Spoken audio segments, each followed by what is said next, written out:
تم میں جو آخر میں مرے گا اس کی موت آگ میں ہوگی۔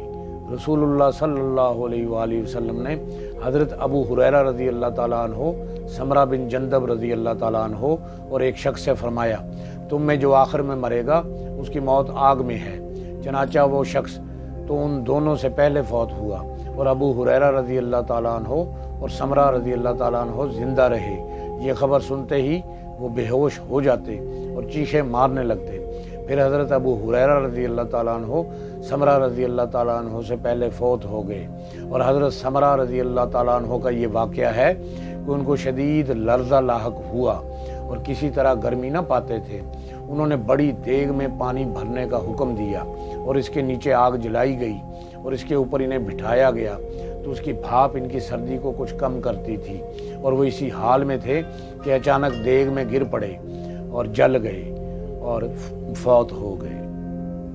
نبی پاک صلی اللہ علیہ وآلہ وسلم کا فرمان اقدس سچ ثابت ہوا۔